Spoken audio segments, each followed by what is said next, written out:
Alhamdulillah, bersyukur kita kepadanya atas rahmat, nikmat dan karunia-Nya kita bisa melanjutkan pertemuan dan mengaji ini di Musalla Darul Hijrah Mangkinab. Mudah-mudahan rasa syukur kita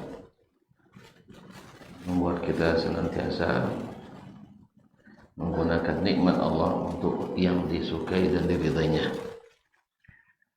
Dan salah satunya adalah dengan menghadiri pengajian ini. Mudah-mudahan Allah berikan kita taufik untuk memahami dan dikaruniakan kekuatan untuk mengikuti dan mengamalkannya.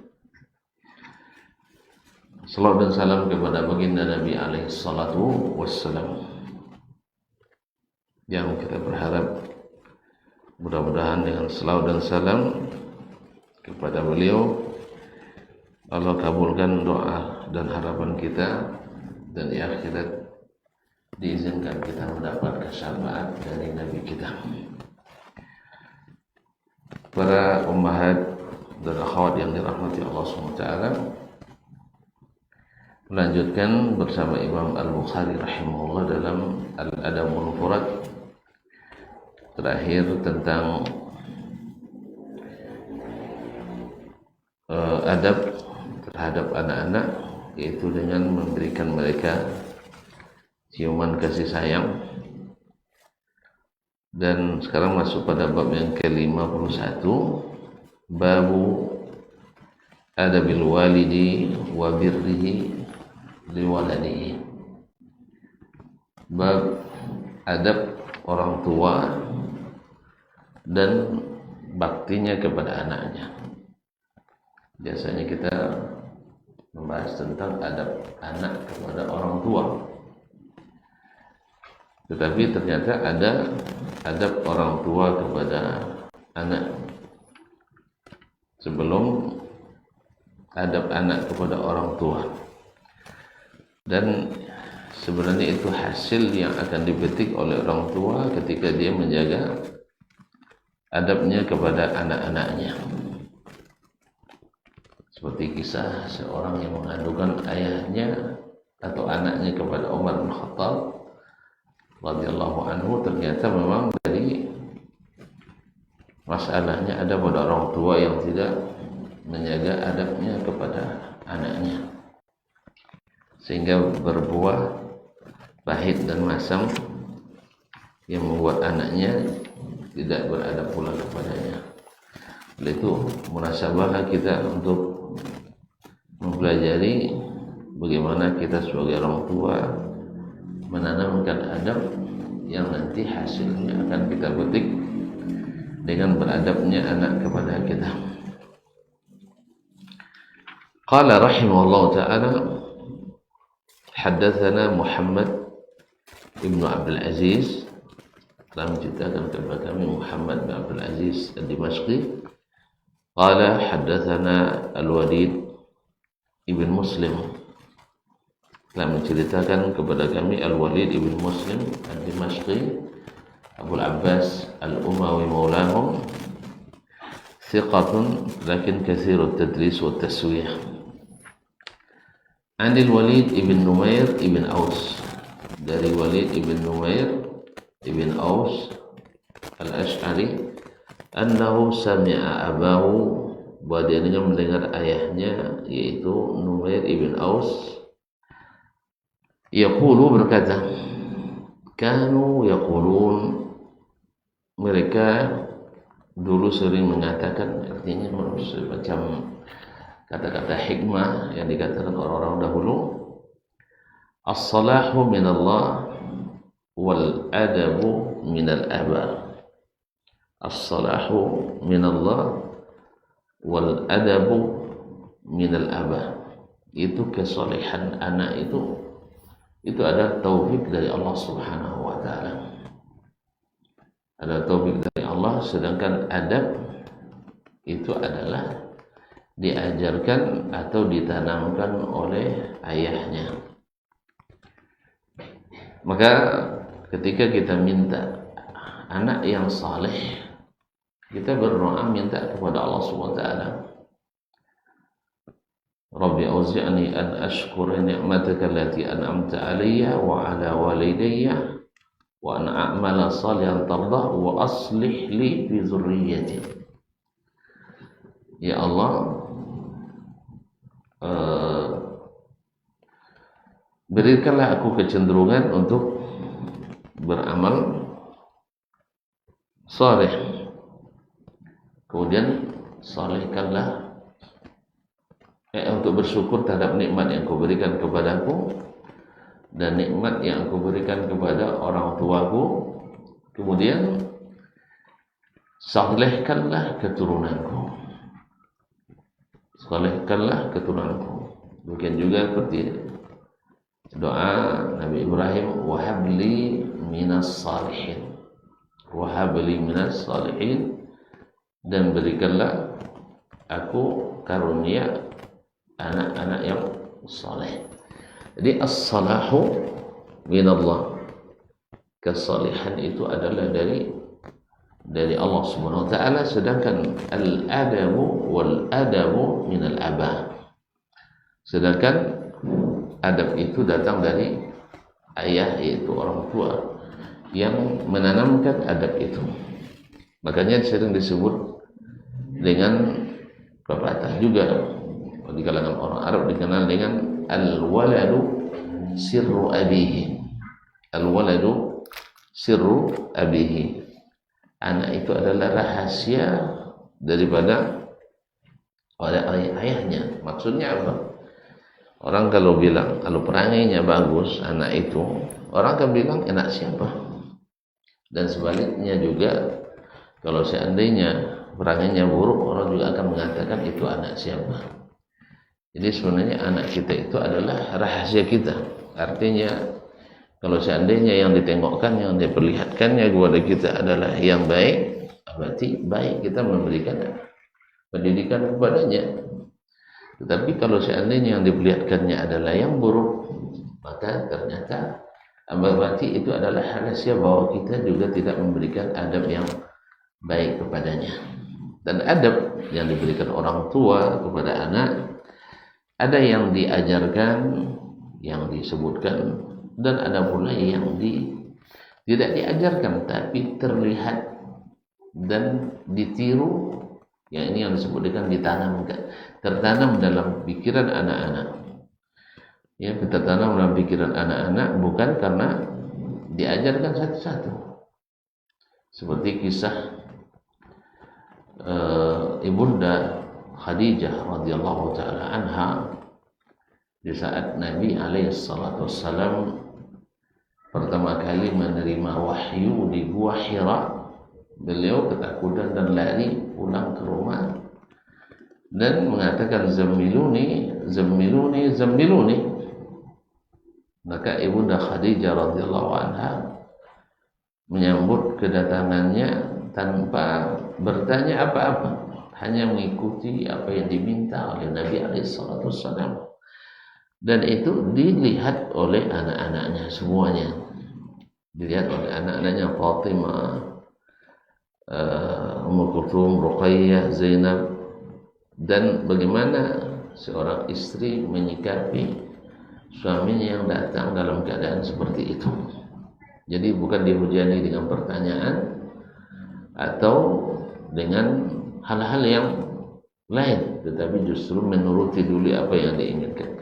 Akhirnya terbiasa anaknya dengan hal seperti itu. Demikian pula ketika berhadapan dengan Nabi alaihissalam, bagaimana dia menghormati suaminya, maka akan terlihat oleh anaknya, khusus yang perempuan, bagaimana seorang istri harus bersikap pada suami. Dan itu banyak tertanam walaupun tidak diajarkan. Itu terlihat tapi walaupun tidak diajarkan. Dan demikian juga dengan bapak. Makanya wajarlah dalam pepatah juga, pepatah Arab disebutkan kullu fatatin mu'jabatun bi abiha. Setiap anak gadis itu biasanya kagum pada ayahnya, membanggakan ayahnya. Artinya apa? Dia banyak belajar adab seorang laki-laki daripada ayahnya, sehingga ketika mencari suami biasanya juga ingin sosok seperti ayahnya. Tentu saja ayah yang memang menanamkan adab yang mengagumkan bagi anak-anak. Maka benarlah riwayat ini ketika mereka mengatakan as-salahu minallah, kesalihan itu dari Allah.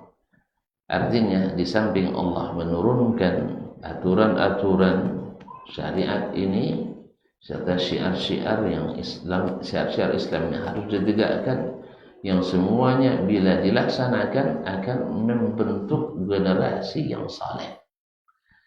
Di samping orang tua berusaha dan berdoa mengikuti yang Allah gariskan, yang Allah ajarkan melalui kitabnya atau melalui Rasulnya Muhammad sallallahu alaihi wasallam,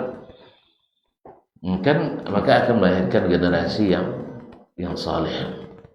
Sedangkan adab itu akan lebih banyak terlihat atau dicontoh oleh seorang anak daripada ayahnya tadi atau dari orang tuanya. Maka wal adabu minal aba, wal adabu minal aba. Jadi mereka mengagumi orang tuanya.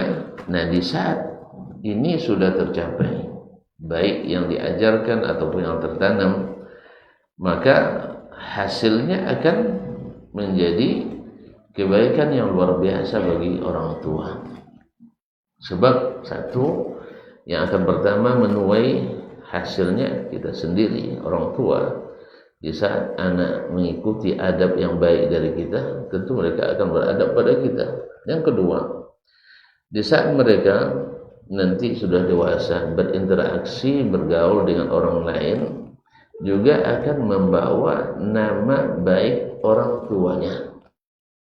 Ya, orang ketika melihat anak-anak yang baik laki-laki maupun perempuan, tak akan lepas dari komentar patut ayahnya si fulan atau ibunya si fulanah. Pasti. Jadi nama kita akan harum karena apa? Baik dan bagusnya adab anak kita. Oleh sebab itu, bila orang tua paham ini, pasti dia akan berusaha untuk tidak memperlihatkan kepada anaknya kecuali yang terbaik. Walaupun ada hal-hal yang buruk, berusaha dia menyembunyikan dari anaknya. Misalnya, boleh saja antara ayah dan ibu terjadi perselisihan, tetapi mereka tidak mau itu terlihat oleh anaknya. Karena apa? Karena sangat berpengaruh pada adab seorang anak kepada orang tuanya. Ketika seorang ibu misalnya durhaka pada suaminya atau pada ayah dari anak-anaknya, dan itu akan kalau sering terlihat, maka sedikit demi sedikit akan menjadi contoh yang tertanam dalam pikiran anak kita, sehingga mereka pun akan melakukan hal yang sama. Nah, ketika berinteraksi dengan orang lain, hasilnya nanti juga akan membawa nama buruk bagi orang tua. Itu kalau dengan masyarakat umum. Dan bila mereka menikah pun nanti, bila seorang anak yang kita bina, yang kita baguskan, haluskan akhlak dan budinya, maka nanti juga akan menambah kebaikan bagi kita. Kalau dia anak perempuan, maka suaminya akan memuji mertuanya dan akan mendoakannya. Alhamdulillah, terima kasih kepada orang tua yang telah mendidik istri saya seperti ini. Sebaliknya, kalau dia adalah anak perempuan atau anak laki-laki, maka istrinya juga akan bersyukur, sungguh luar biasa ayah dan mertua saya mendidik anaknya sehingga saya mendapatkan suami yang luar biasa seperti ini. Jadi intinya, kaum muslimin dan muslimat dirahmati Allah, bahwa adab yang diajarkan oleh orang tua kepada anak itu akan tumbuh dan mekar dan berkembang, yang hasil dan buahnya yang pertama memetik adalah orang tua sendiri. Adalah orang tua sendiri di semua level dan sisi. Dan mungkin pun dan juga akan berlaku walaupun mereka sudah meninggalkan dunia dan mati. Wallahu musta'an. Oleh sebab itu adalah munasabah sekali ketika Imam Al-Bukhari rahimahullah ta'ala menyebutkan bab ini, babu adabil walid wa birrihi liwaladihi. Itu bab bagaimana adab seorang tua, dalam hal ini ayah, dan baktinya kepada anaknya. Ma'asyarul kiram dirahmati Allah SWT. Dan sebaliknya, bila ayah tidak memberikan contoh yang baik pada anak, baik contoh itu diucapkan, diajarkan, ya, atau terlihat dan tertanam dalam pikiran anak-anak, juga akan berimbas buruk pada orang tua itu sendiri. Berapa banyak kisah-kisah yang subhanallah yang terjadi di mana anak justru kemanapun dia pergi membuat jatuh reputasi orang tua. Bahkan setelah mati pun tidak ada yang bisa diharap dipetik oleh orang tuanya. Dan barangkali ibu-ibu dan para akhwat semua sering mendengar kisah-kisah orang-orang yang anak-anaknya tidak membantunya di masa dia masih hidup, dan apalagi setelah dia mati. Ada seorang kaya raya tetapi tidak berhasil menanamkan sifat pemurah dalam jiwa anak-anaknya. Ketika meninggalkan kekayaan yang melimpah. Ya, kalau dikonversikan dengan rupiah kita mungkin lebih kurang 370 miliar. Nah, ketika disampaikan kepada seorang syekh tentang peninggalan warisan orang tua mereka, lalu saya sarankan atau tanyakan, apa orang tua kalian meninggalkan wasiat? Jawaban mereka tidak. Nah, bagaimana kalau seandainya dari sejumlah ini kan 93 juta rial kita infakkan atas nama orang tua kalian yang meninggal ini. Dari 93 infakkan 3 juta saja. Ya, 3 juta tuh kalau dirupiahkan lebih kurang 12 miliar. Bagaimana kalau kita infakkan atas nama orang tua kalian yang meninggal? Masih belum dibagi, masih harta dia. Tapi subhanallah, apa jawaban anaknya? Dan itu serentak pula. Karena orang tuanya berhasil menanamkan adab yang buruk kepada anaknya. Apa jawaban mereka? Dia sendiri tak pernah memikirkan dirinya untuk itu. Tak pernah kami melihat beliau melakukan hal itu semasa hidupnya. Tidak membuat sedekah jariyah, tidak membantu para penuntut ilmu, tidak bantu dakwah, pendidikan, sibuk sepanjang hari mengumpul dan akhirnya menjadi balak bagi dirinya. Jadi apa katanya? Dia sendiri tidak pernah memikirkan dirinya. Bagaimana kami memikirkan? Walhasil anak tetap bersikeras. Walaupun syekh menekankan untuk berinfak atau orang tuanya, maka tetap katakan tidak. Ini sudah akan, subhanallah, demikian keras hati anak. Kenapa? Ayah berhasil menanamkan sikap keras dan tidak ada belas kasihan kepada hamba-hamba Allah, tidak ada perhatian kepada agama Allah, tidak ada perhatian pada pendidikan umat Nabi Muhammad SAW. Akhirnya dia yang capek mencari harta tetapi tak bisa menikmati manisnya itu harta. Bahkan anak-anaknya begitu tegang. Kenapa? Karena itu adab yang tertanam selama ini di pikiran anak-anaknya. Subhanallah. Mudah-mudahan Allah jauhkan kita dari tidak menjaga adab kepada anak-anak dan tidak berbakti kepada mereka, sehingga akhirnya mereka pun enggan beradab pada kita dan juga tidak berbakti pada kita. Para ummahat yang dirahmati Allah SWT, kemudian Imam Al-Bukhari rahimahullah melanjutkan dengan riwayat yang 93. Qala haddatsana Muhammad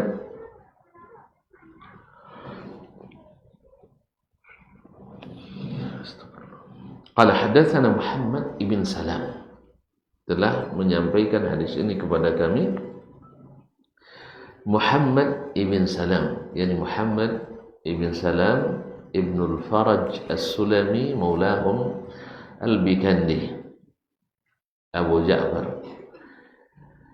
Qala akhbarana Abdul A'la ibn Abdul A'la al-Qurashi, telah menceritakan kepada kami Abdul A'la ibn Abdul A'la al-Qurashi an Dawud ibn Abi Hind, dari Dawud ibn Abi Hind al-Kufi, an Amir, dari Amir yakni Amir ibn Surahil Asy-Sya'bi, salah seorang imam tabi'i, anna Nu'man ibn Bashir haddatsahu, bahwa An-Nu'man ibn Bashir, salah seorang sahabat junior, sahabat kecil Nabi SAW, haddatsahu, bahwasanya dia menceritakan anna abahu intalaqa bihi ila Rasulillah sallallahu alaihi wasallam, bahwa bapaknya pergi membawanya kepada Rasulullah sallallahu alaihi wasallam, yahmiluhu, sambil menggendongnya, masih bayi waktu itu,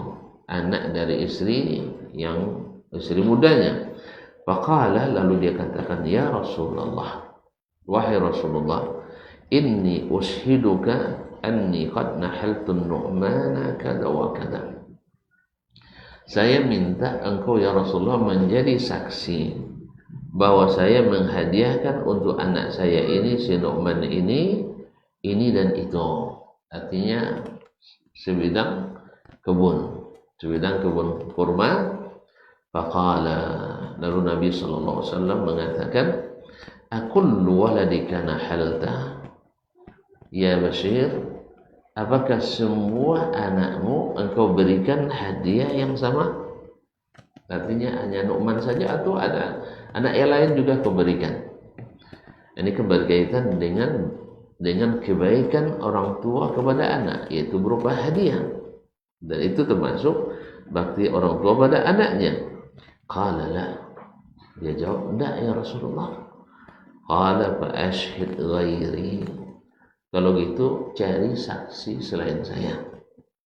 Dan lain dikatakan, fa inni la ashhadu ala jawrin, sebab saya tak mungkin jadi saksi untuk suatu kezaliman. Subhanallah. Dan ternyata Nabi SAW menganggap tidak adil dalam memberi kepada anak atau berupa hadiah, itu adalah suatu bentuk kezaliman. Padahal itu kan hadiah sifatnya, bukan nafkah wajib. Nah, oleh sebab itu Nabi SAW ashhid ghairi, cari saksi yang lain sajalah. Fa inilah ashhadu ala jawr, saya tidak mau jadi saksi untuk perbuatan yang durhaka atau perbuatan yang zalim. Tsumma qala, kemudian Nabi menambahkan, alaysa yasurruka ay yakunu fil birri sawaan, kamu suka enggak wahai Bashir, anak-anakmu ini sama-sama berbakti kepadamu? Tentu jawabannya qala bala, iya ya Rasulullah, saya ingin mereka sama-sama berbakti kepadaku. Qala bala idzan, kalau begitu jangan kau lakukan ini. Kalau memang mau semuanya berbakti kepadamu, maka jangan kau istimewakan yang satu, kau tinggal yang lain. Jadi kaum muslimin dan muslimat dirahmati Allah SWT, karena kewajiban orang tua adalah bersifat adil kepada anak-anaknya, dan bila ini tidak dilakukan maka akan menyebabkan sebagian akan merasa tersakiti. Jangankan pemberian kaum muslimin, perhatian dan kasih sayang saja yang terlihat berbeda membuat orang cemburu buta.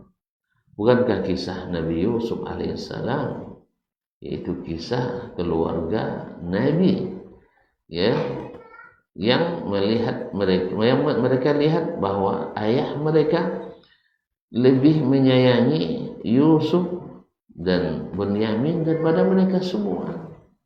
Karena pada asalnya sebenarnya mereka juga masih kecil-kecil dibanding dengan mereka. Tetapi itu cukup membuat mereka cemburu sehingga akhirnya melakukan makar yang memang sudah Allah takdirkan sebagai satu jalan untuk mengangkat dan meninggikan martabat Nabi Yusuf alaihissalam, sehingga terjadilah apa yang terjadi, semuanya atas izin Allah SWT. Tapi kita mengambil hikmah, sebabnya adalah karena perhatian yang berlebih kepada sebagian anak, padahal itu sifatnya perasaan. Bagaimana kalau dengan hal-hal yang bersifat benda, harta, dan kekayaan? Ketika kita mengkhususkan sebagian dari sebagian yang lain, dan yang lain tidak diberikan tanpa alasan yang bisa diterima oleh yang lain, maka tidak dibolehkan. Maka Nabi SAW menyebut itu sebagai suatu kezaliman. Oleh itu, ikhwani, akhwati billah dan para ummahat yang dirahmati Allah SWT, Nabi akhirnya tidak mau meluluskan permintaan Al-Bashir untuk memberikan anaknya si Nu'man tadi pemberian yang sebenarnya dasarnya adalah dasar kasih sayang, dasar keinginan untuk memberikan. Tetapi ternyata Nabi memberikan arahan yang lebih baik. Kalau kau ingin semua anakmu dalam berbakti kepadamu sama, maka tolong jangan bedakan mereka dalam pemberian. Kalau kau bisa berikan semua, berikan semua. Kalau tidak semua. Karena ini potensi besar untuk satu, sesama mereka saling hasad. Dua, sesama mereka saling membenci. Yang ketiga, mereka juga akan berimbas pada mengkritik orang tuanya atau berkecil hati pada orang tuanya, dan lebih parah lagi nanti akan melaknat atau mencela orang tuanya dan sebagainya, berbagai tuduhan lainnya. Akhirnya karena hati sudah tidak selesai, maka pun banyak sikap yang nanti membuat tidak nyaman, baik dari anak kepada orang tua maupun orang tua kepada anak. Oleh itu kaum muslimin dan muslimat yang dirahmati Allah SWT, maka tetaplah bahwa dalam pemberian kepada anak diwajibkan untuk berlaku adil. Untuk pemberian kepada anak itu mesti adil. Dan kalau warisan, Allah yang lebih adil. Oleh itu kaum muslimat, apa sebabnya? Alasan tadi, karena ini termasuk bakti orang tua pada anaknya, maka dia harus memberikan kepada semua anaknya supaya anaknya memberikan pula bakti semuanya kepada orang tuanya. Qala Abu Abdullah Al-Bukhari, berkata Imam Abu Abdullah Al-Bukhari, "Laisa asy-syahadatu minan Nabi sallallahu alaihi wasallam rukhsatan." Bukanlah syahadat, kesaksian yang kata Nabi minta saksi selain saya. Maksud katakan kata Nabi itu fa'asyhid alaihi ghairi, minta saksi yang lain. Bukan maknanya kata Imam Bukhari bahwa yang itu boleh, bukan itu rukhsah. Artinya pokoknya saya tidak mau saksi. Kalau kamu juga membuat cari saksi yang lain, maksudnya bukan dibolehkan kerjaan itu, enggak. Artinya saya tidak mau jadi saksi. Entah kalau orang lain kalau mau. Artinya ini tetap zalim walaupun ada yang lain yang mau jadi saksi. Jadi ini bukan rukhsah, bukan keringanan yang diberikan oleh oleh Nabi alaihissalatu wassalam kepada Bashir ketika dia katakan asyhid alaihi ghairi. Artinya cari saksi yang lain. Bukan maknanya Nabi mengizinkan untuk melakukan itu, tetapi itu adalah semacam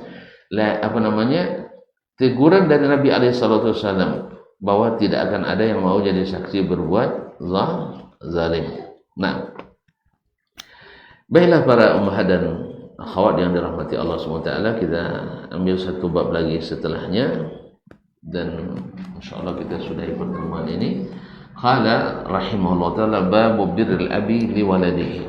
Bab tentang baktinya ayah kepada anaknya, masih berkaitan dengan hal yang sama di atas. Nah, qala rahimahullah hadatsana Ibnu Makhlad, telah menceritakan kepada kami Ibnu Makhlad, yakni Khalid ibn Makhlad al-Qatwani, an Isa ibn Yunus, dari Isa ibn Yunus ibn Abi Ishaq as-Sabi'i, anil Wassafi, dari al-Wassafi, an Muharib ibn Dithar, dari Muharib bin Dithar al-Kufi, an Ibni Umar, dari Ibnu Umar, Abdullah ibn Umar al-Khattab al-Adawi Abu Abdurrahman al-Qurashi, salah satu dari 7 sahabat yang paling banyak berikan hadis dari Nabi alaihissalatu wassalam, dan salah satu dari al-Abadilatul Arba'ah, 4 orang Abdullah yang merupakan ahlul ilmi di zaman Nabi, zaman sahabat radhiyallahu anhum, Abdullah bin Umar bin Khattab,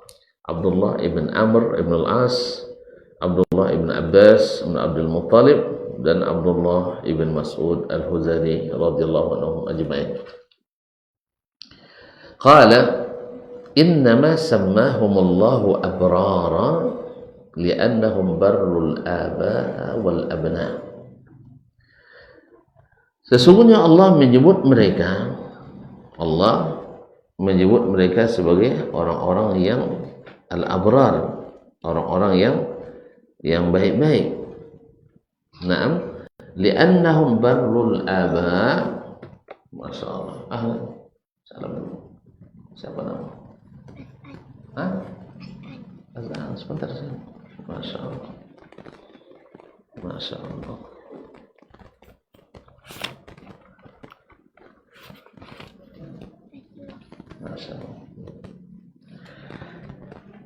Nah, dinamakan abrar yaitu jamak barrun li'annahum barrul aba wal abna, karena mereka dulu berbakti kepada orang tuanya dan juga kepada anak-anaknya.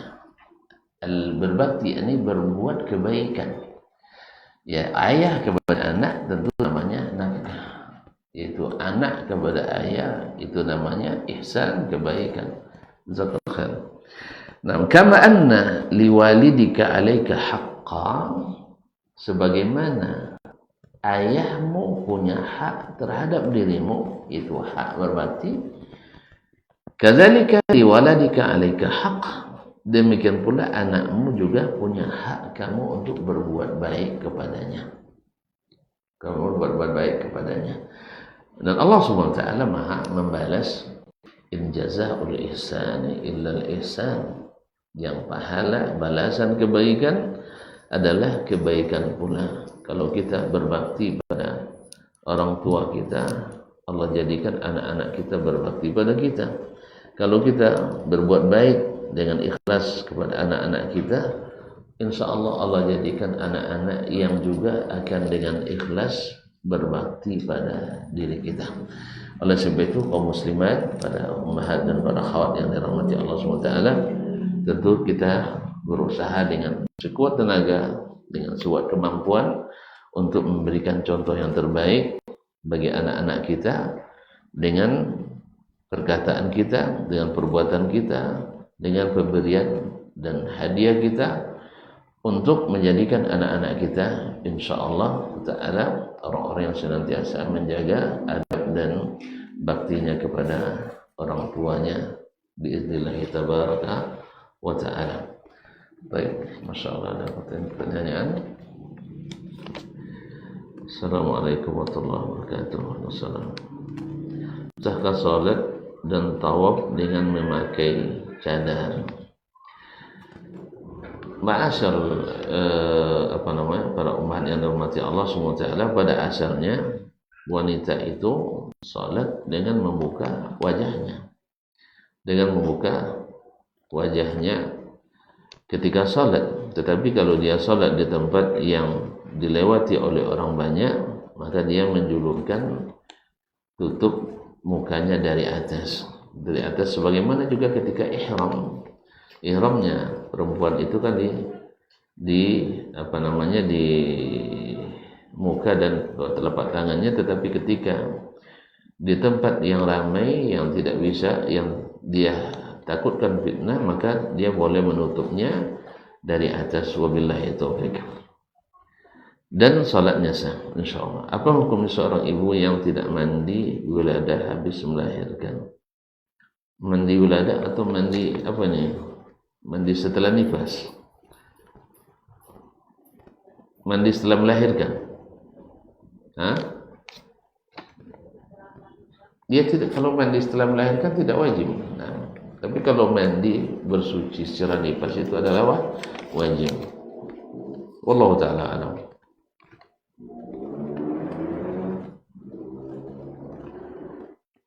Assalamualaikum warahmatullahi wabarakatuh. Kami sebagai perempuan fitrahnya suka berdandan. Sahih. Betul itu, dan suka juga memperlihatkan. Nah, suka dengan pakaian yang bagus dan juga suka dengan perhiasan seperti cincin, gelang atau jam tangan. Sekalipun kami telah berniqab, tapi kami masih suka yang demikian. Yang kami tanyakan, Ustaz, sampai di mana yang dikatakan tabarruj? Apa hukumnya pekerjaan merias pengantin? Syukran. At-tabarruj, yang pertama, wanita itu terbagi 4. Satu adalah muhajjabah, yaitu terhijab semuanya. Hijab itu artinya tertutup.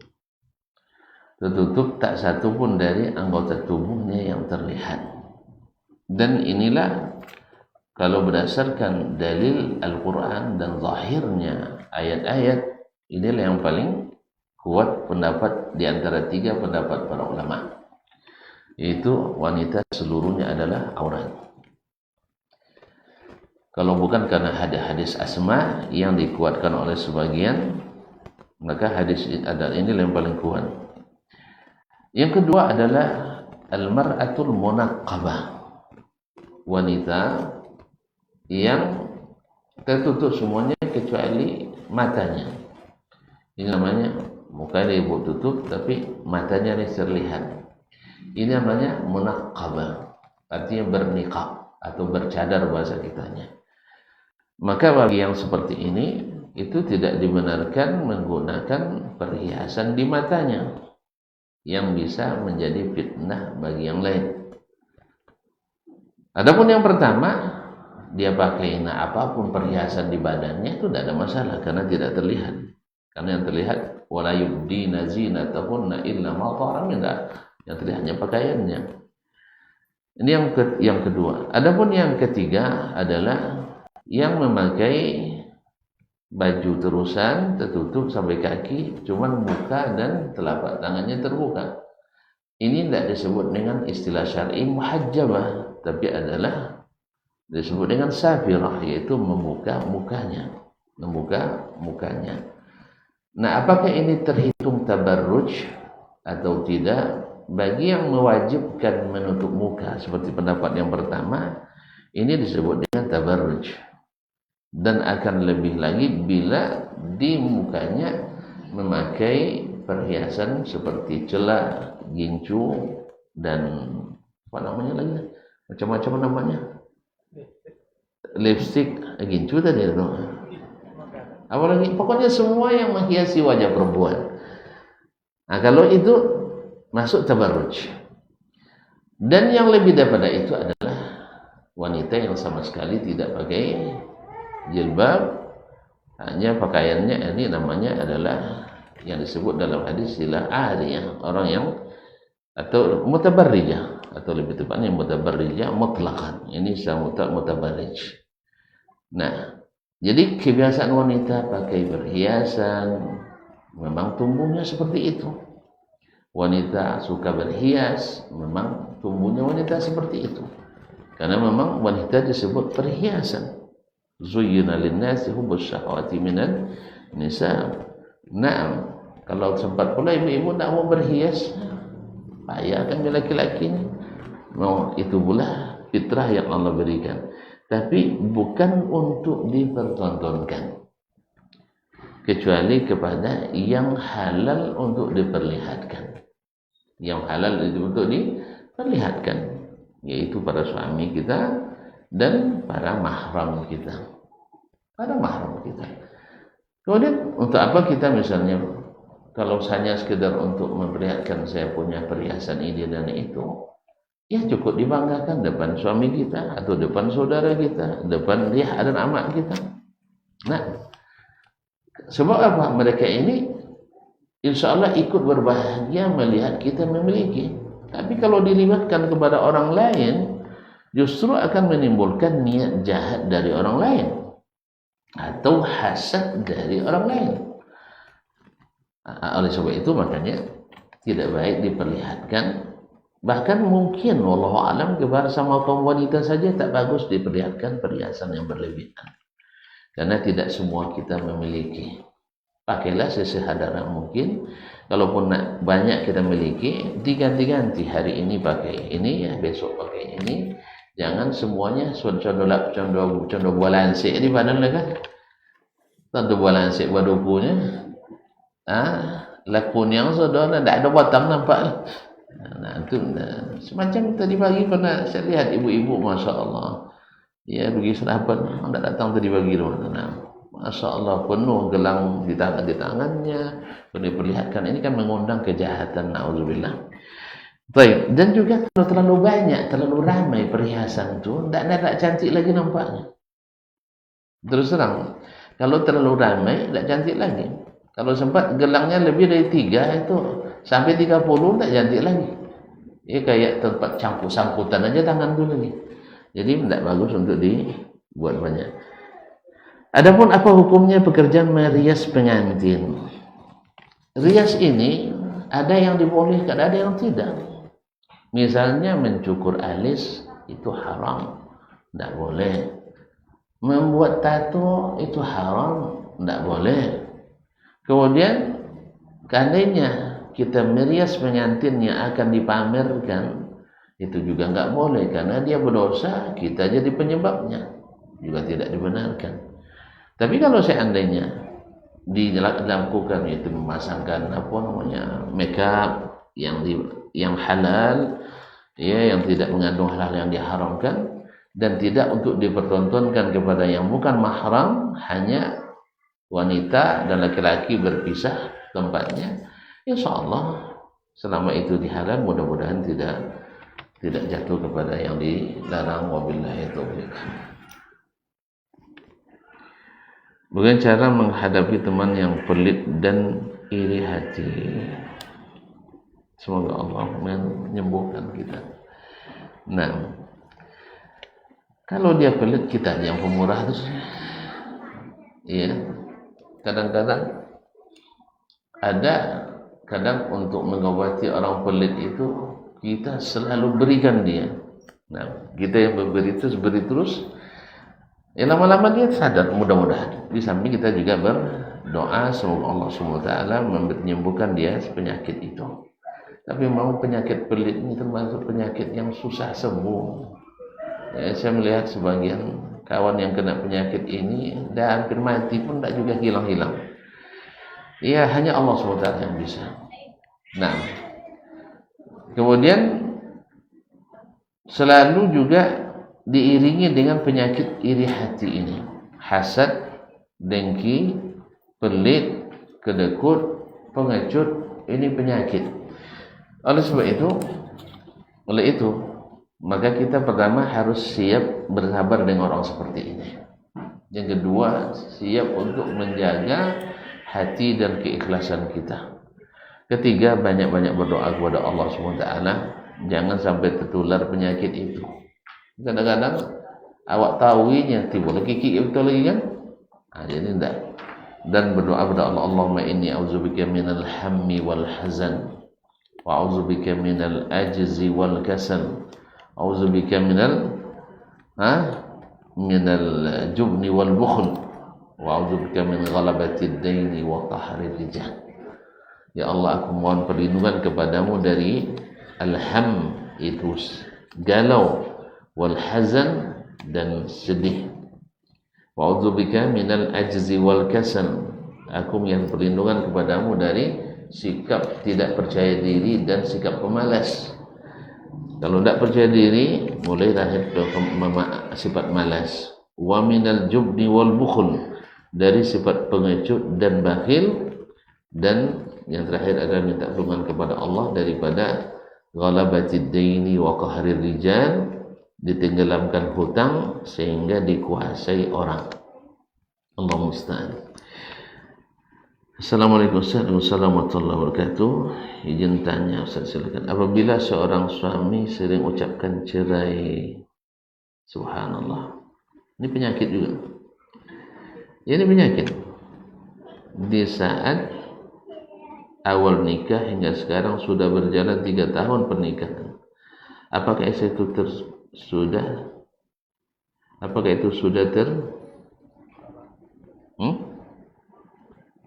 termasuk jatuh talak dan penyebab awal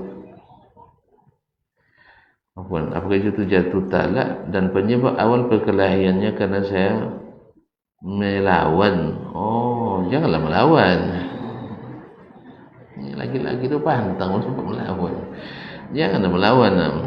Dan karena suami dulunya suka main tangan.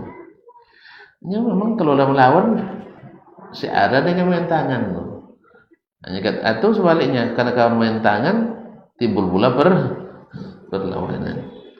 Subhanallah. Semoga Allah sembuhkan dari penyakit, baik penyakit melawan maupun penyakit main tangan. Karena tidak suka istri menanyakan kesalahan dia. Mohon jawaban Ustaz. Siapapun tak suka diungkit-ungkit kesalahannya. Baik istri tak suka juga diungkit kesalahannya oleh suaminya. Dan suami juga tidak suka diungkit-ungkit kesalahannya oleh istri. Sama gitu. Oleh sebab itu jangan dihafal kesalahan, tapi hafallah kebaikan. Yang kedua, biasakan untuk minta maaf. Ya, kalau dalam hadis kan disebutkan bahwa seorang wanita yang baik itu adalah bila suaminya marah, dia segera minta maaf. Dia letakkan tangannya di tangannya, dia katakan, la azghuramma hatta tarda. Saya tak akan makan sebelum kamu meridai dan memaafkan saya. Dan sebaliknya, suami juga harus paham bahwa wanita itu makhluk yang tak pernah salah. Iya, suami. Ini kan rahasia laki-laki saya sampaikan ini. Jangan ditegur aja ya. Nah, wanita, kata Nabi, yang terbaik itu yang segera minta maaf. Dan laki-laki pun kita suruh juga segera minta maaf. Karena wanita juga makhluk yang tak boleh disalahkan. Tak pernah salah. Nah, tak pernah salah. Oleh sebab itu, obat terbaik itu adalah minta maaf. Baik laki-laki maupun perempuan. Dan semua kita tak suka diungkit-ungkit kesalahannya. Apalagi yang namanya perempuan. Perempuan tuh jago untuk berbicara.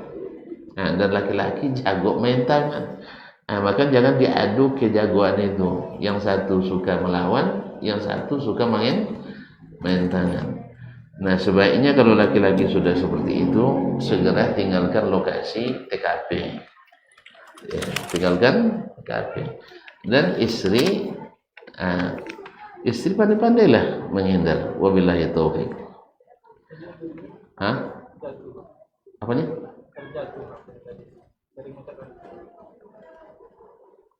Oh, jatuh talaknya kalau talak kalau memang dia ucapkan kalimat talak ya jatuh. Nah, jatuh kecuali dia dipakai kalimat-kalimat yang tidak sharih.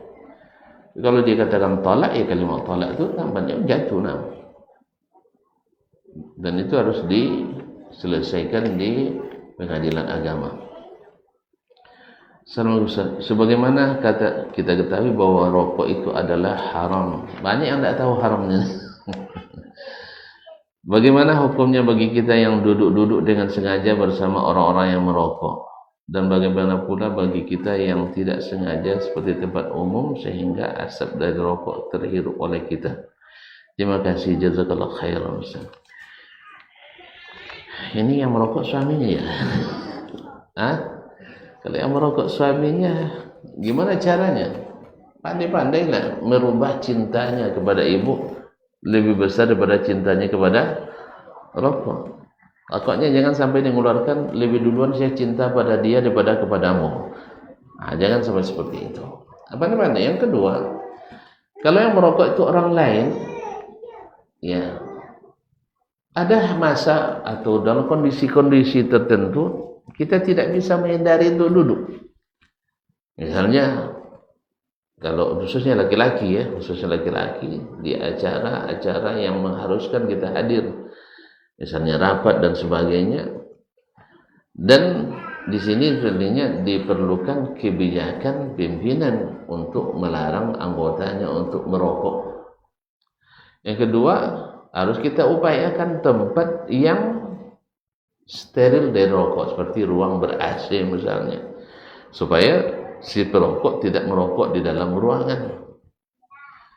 Nah, kalau kita berada di tempat umum yang tak punya kuasa kita di dalamnya, maka cara terbaik adalah menghindarinya. Misalnya kita nak makan sate, tapi banyak orang merokok di situ. Bungkus. Ya. Karena menghirup asap sate itu tidak sakit kita buatnya, tapi kalau menghirup asap rokok sakit dibuatnya.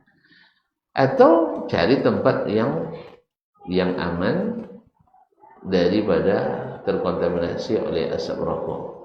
Karena memang musibah luar biasa rokok ini kaum muslimin dan muslimat yang mati Allah, yang tak merokok saja itu lebih berbahaya bagi yang merokok. Dan tak kurang dari 4.000 jenis bakteri yang terdapat pada sebatang rokok. Oleh sebab itu kita berusaha sekuat tenaga dengan apa yang kita miliki, memberikan wawasan, memberikan arahan, memberikan bimbingan, dan memberikan teguran kepada siapapun. Kalau kita punya santri, kepada santri kita. Kalau kita punya anak buah, guru dan karyawan, kita disyaratkan untuk tidak merokok. Kalau kita punya mahasiswa, ya kalau nampak harus ditegur. Hanya masalahnya kalau merokok, pimpinan kita pula, ini masalahnya enggak. Jadi yang ketiga, kita harus bersabar. Karena ini sebagian menganggapnya sebagai hak asasi mereka. Sebenarnya kita harus hak asasi dia ada, tapi merokok di tempatnya sendiri. Tapi kalau dia merokok tempat umum, mengganggu hak asasi orang lain pula. Dan kata Nabi, la darara wa la dirar, tidak boleh mendatangkan mudarat pada diri sendiri dan juga tidak boleh membawa mudarat pada orang lain. Wabillahi taufik. Sama berdoa kita, mudah-mudahan semakin ketat peraturan ini di negeri kita, artinya dilarang merokok di tempat-tempat umum. Alhamdulillah sudah ada, ya. Cuman yang melanggar juga tidak sedikit. Yang kadang-kadang orang-orang yang berilmu agama pula. Nasallallahu alaihi wasallam. Barangkali sampai di sini kajian kita pada petang hari ini. Semoga yang benar kita dapat ambil hikmahnya dan kita amalkan. Yang salah dan keliru, semoga Allah jauhkan kita daripada dosa dan tabiatnya. Dan kepada Allah mohon ampunan, dan kepada para ummahat dan akhwat serta siapapun yang mendengarkan atau menyaksikan, saya mohon dimaafkan dan diberikan masukan. Wabillahi taufiq wal hidayah. Wallahu taala alam. Wa sallallahu ala nabiyyina Muhammadin wa sallam. Wa subhanakallah bihamdik, asyhadu an la ilaha illa anta, astaghfiruka wa atubu ilaik. Wassalamualaikum warahmatullahi wabarakatuh. Barometer amal kita saleh tak salehnya di salat kita. Bila salat kita ikhlas dan sesuai dengan sunnah Nabi SAW, maka insya Allah amalan yang lain mengikuti. Ini aktivitas ini membantu saya di akhirat atau akan menyulitkan saya di akhirat? Kalau seandainya perbuatan itu ternyata akan menyulitkan kita di akhirat kelak, tinggalkan perbuatan itu. anta ni'mal jund. Kamu adalah sebaik-baik prajurit. Coba lihat. Kamu adalah sebaik-baik prajurit. Maka tujuannya adalah menghancurkan kehidupan rumah tangga.